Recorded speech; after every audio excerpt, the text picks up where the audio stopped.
No two people have done more for the cause of education in Arizona than Eddie and Nadine Basha. The relationship they have is founded on mutual trust and admiration, and a deep-seated belief that our future lies in how we educate our children. They both work in their own ways, together and separately, to create positive change in the climate of education in Arizona. I think I've known Eddie forever. And Nadine, both of whom I love. Their life is sort of a theology.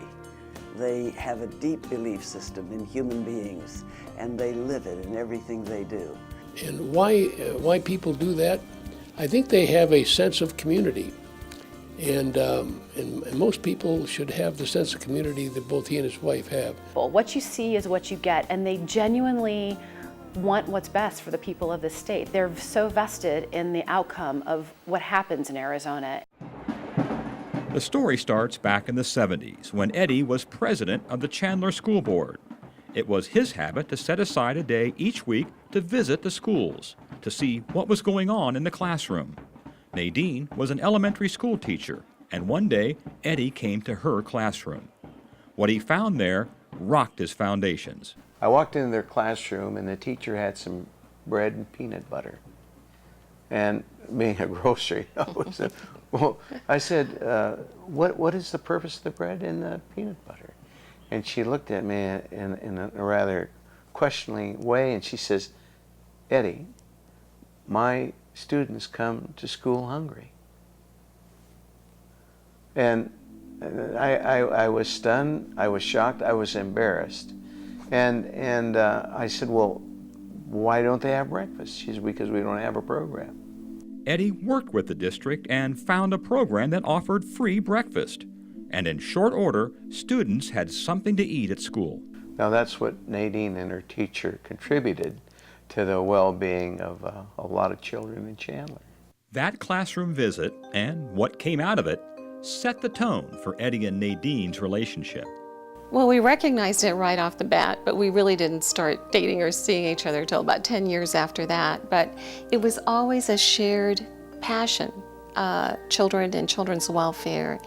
And it was very remarkable that a school board member would come to school and really ask you what you thought, and obviously care so deeply about children and not just buildings and not just about the heating cooling bill, but what was happening to children. And that was what impressed me.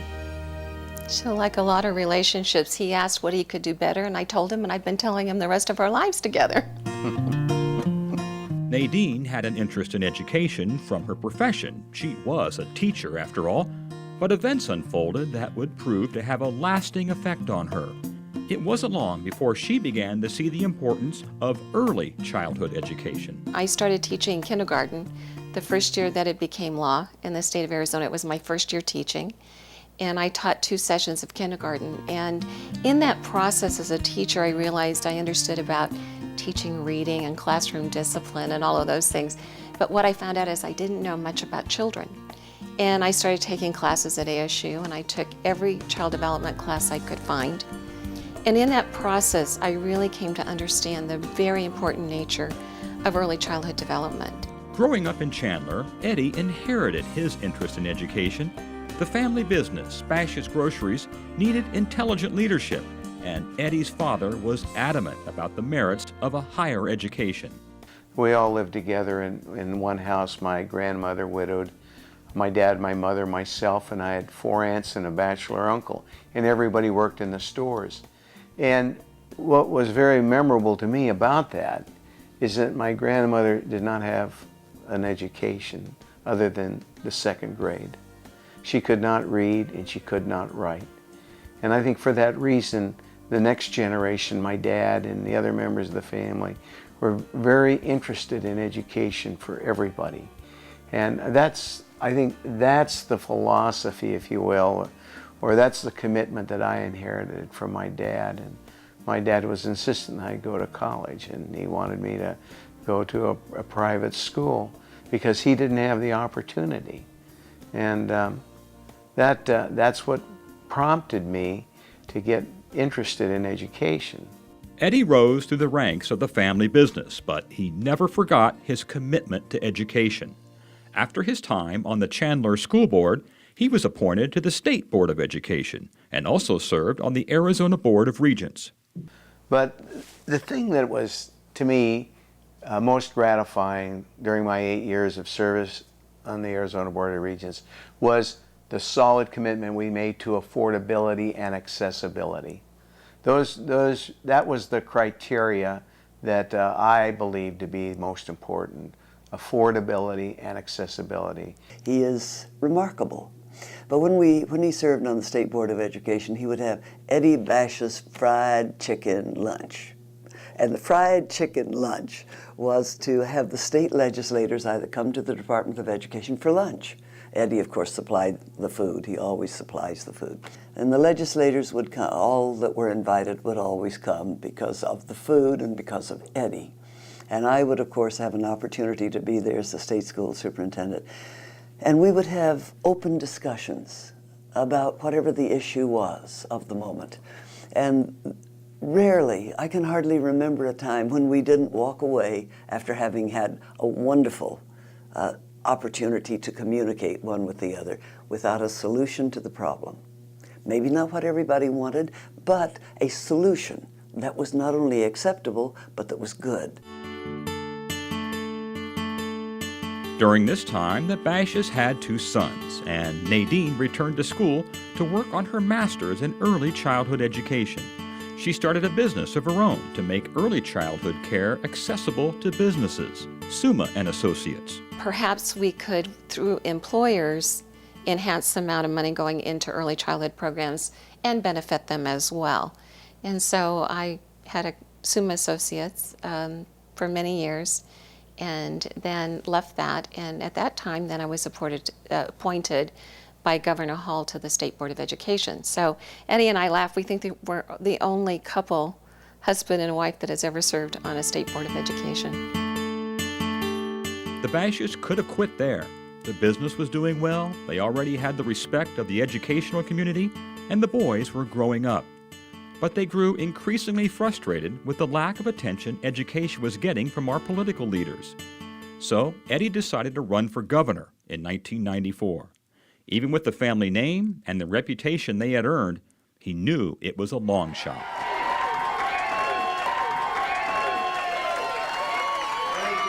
We were told at the onset we couldn't win. We couldn't win a Democratic primary, but we didn't care. We wanted the opportunity to air our concerns across the state. And we went to every county and we talked about education. That propelled us. But education was the cornerstone, it was the foundation. Eddie won the primary, but lost a close one in the general election. Here I was telling you last week that I was going to have to begin my own Project Slim, but after that column in the newspaper, I kind of like being the chubby grocer. Looking back, he knows now what went wrong. And the only tragedy about the campaign in '94 was that the wrong candidate ran. It should have been her, because she is so eloquent and so brilliant and so knowledgeable. But our theory was, look, you want to invest in the future of Arizona, invest in children, or do you want to expend and you want to build prisons? Unfortunately, we were on the losing end. Down but not out, the Bashas made new plans. They felt deep inside that the people of Arizona cared about the future of education, but politicians were not going to tackle the issue. So they did an end run and took the fight straight to the voters in the form of a ballot proposition. First Things First combined the Bashas' belief in the value of early childhood education, funded by a tax on cigarettes. Nadine called me one day and said, we have to run a ballot initiative. Eddie and I are just done. We're done doing this in a fragmented, piecemeal approach. We're done with young children just getting the scraps of what's left over. We're done saying we're not going to invest in young children. This state and where we spend our money represents our values. And our values are that families and children come first and that they have a right to be ready for school regardless of their socioeconomic background. That's a right that they have. We all want our kids to have the opportunity to come to school healthy and ready to be successful. And that's what we focused on. We were thrilled that the voters in Arizona seemed to understand about the importance of early childhood development, the importance of the early years, and they supported this effort. I think it's a great accomplishment for this state. It's a great accomplishment for the citizens of this state that had the courage to say, okay, we're going to step up and do something really innovative and groundbreaking, and it truly is for the whole country. Finally, the state of Arizona has a program in place to implement early childhood education. It promises to make a positive change for our state, a change that will prepare children for school before that first day in the classroom. For Eddie and Nadine, it's a victory, but just the first step to improve education in Arizona. All of us involved in education do need to think about we are a continuum, and we need to care what happens in universities, in K-12 and early childhood equally. For now, it's a chance for Eddie and Nadine to work together again, even though Eddie may have ideas of his own. Well, laughingly, you know, I have one foot on a banana peel and the other in the grave. No, I continue to be interested in Nadine's endeavors with Proposition 203 and what can be done to sustain it, because it's so critical, it's so crucial. A lifetime of championing educational issues has brought this couple numerous awards and accolades. But this has not changed them or the philosophy by which they live their lives. While there are those of us who always seem to get the awards, it's not because we're remarkable, it's because that we're persistent. And I would just like to say to people, you can make a difference in your own community. Just the story that Eddie talked about with coming back to his own school district at a local level and saying, what can we do? What can we collectively do? This community did something, came together and did something. I believe that we can do more of that. And it's just that we have to feel empowered as individuals and as citizens of our state and in our communities that we can. We can all make a difference if we choose to.